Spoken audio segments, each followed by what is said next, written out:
Hey everybody, welcome back to the Skookum Report. I have another great Bigfoot encounter story for you, and tonight's comes from Washington State.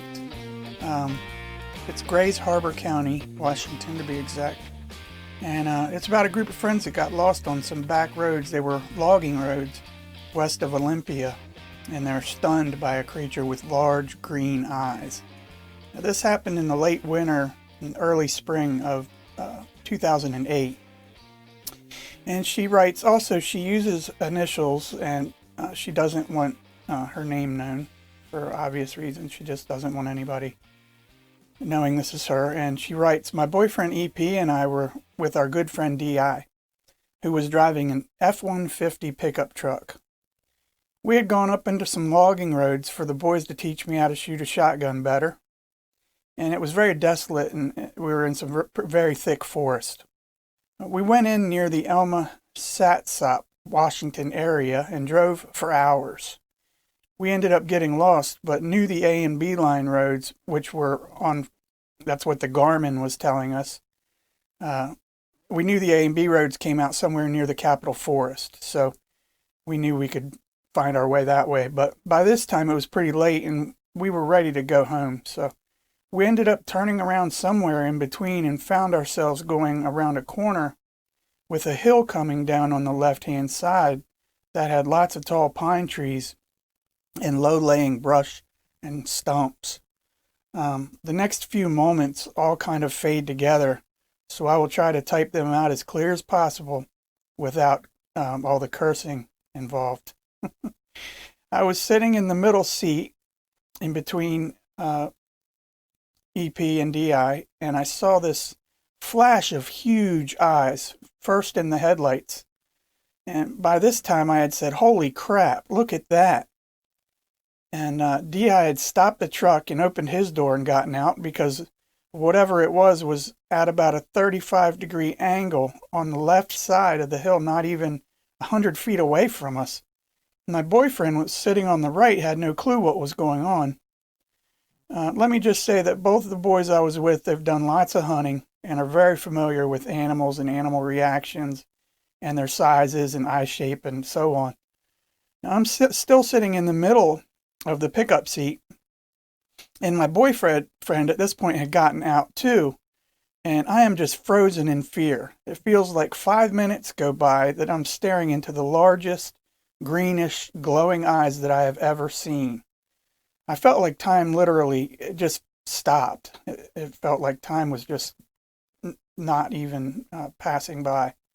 DI, with his door open to my left, was so shook up he couldn't even get shotgun shells into the shotgun, or even hold the shotgun, for that matter. All of a sudden, my boyfriend said that I started shrieking and screaming, and I felt like I was snapped out of a trance, and I saw its outline. What sticks out the most besides the eyes was its huge forearms. It seemed to be all the way down to its knees. I didn't notice any color, and it had to be at least 750 pounds. I kept screaming, and now by this time I was crying. And I never even knew I was. I don't have no recollection. And both boys jumped back into the truck. My boyfriend was still wondering what DI and I had both seen. And then all of a sudden, my nose started gushing blood. This is the first nosebleed that I'd had in many years. And I don't know if it was from the absolute fear and terror of the moment or what, but the thing didn't move the whole time, which was so strange, even for a bear or an elk in the headlights. It just stood there. And as we drove off, it ran up the hillside that was slanted up to the left. And the next hour in the truck was so weird. And D.I. didn't even want to talk about it at all. All he kept saying over and over was, that was huge. The eyes, huge. We all wanted to get the hell out of those woods. And the next day he came over to see me and my boyfriend, and he said one really weird thing that happened to him the night before was he woke up in the middle of the night with a violent nosebleed as well. And his nose hadn't bled for many years, he said.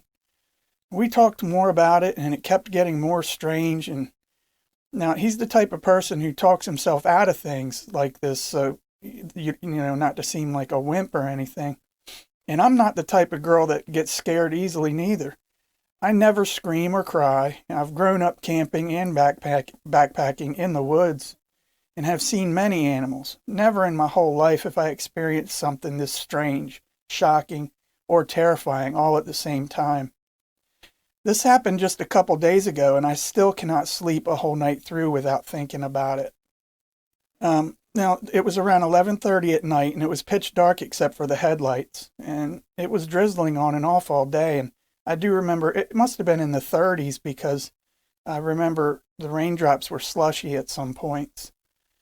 Now, an investigator spoke with her after all this, and this is what he had to say. I spoke with the witness about her experience. She was calm and honest about her encounter as she recounted the evening of April 5th.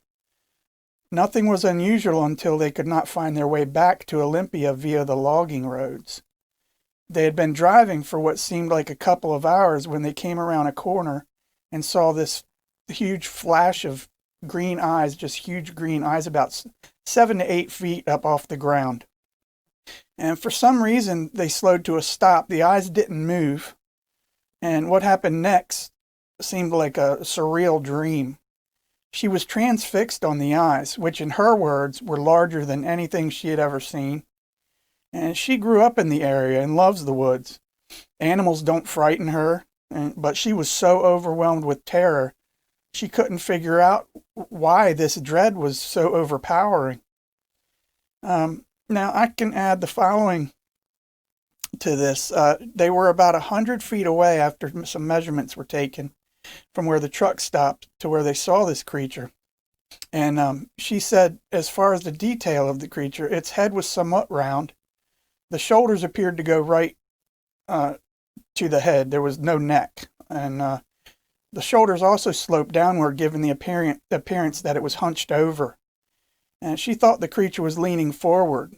Her friend independently estimated the height of this creature to be about 9 feet tall, and thought the creature was upright the whole time. The forearms were long and extraordinarily big.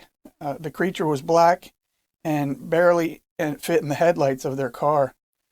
There was no other distinguishable characteristics other than the massive, much larger than, it was huge. It was much larger than the trees that were about 24 inches in diameter surrounding where it was standing. I asked her about the creature running up the hill. Although she could not see its legs, the creature just bulldozed its way through the bush at an astonishing speed, and she said it was faster than a deer. Now, the event was traumatizing, and the three spent a couple of hours trying to figure out how to get back home, and it was a very long and intense ride. Now, about a week later, the two boys went back to the same location, and it was again late in the evening, and unfortunately, they got a flat tire. They stopped and put on the spare, and then they didn't get very far again before another tire went flat. Very odd occurrences. They had to walk a couple of miles down the road in the dark, can you imagine that, before they got cell phone reception and called our witness to come pick them up. And it goes without saying, she said she was not thrilled about having to drive alone all the way back to that area by herself. Just wasn't happy about it at all. Can you imagine walking in those woods after that sighting? A week later, you get a flat tire and you don't have no cell phone reception. It's dark. It's about 11:30, 12 o'clock at night. Forget about it. Oh my God. That's the encounter story for tonight, and I want to thank you all for listening. And if you or someone you know has an encounter story that they'd like to share and get on the channel here, just shoot me an email at skookumreport@gmail.com. That's skookumreport@gmail.com. And I'll be glad to get it up on the channel for you. And I appreciate y'all's time, and I'll see you next time on the Skookum Report. Thanks so much. Bye-bye now.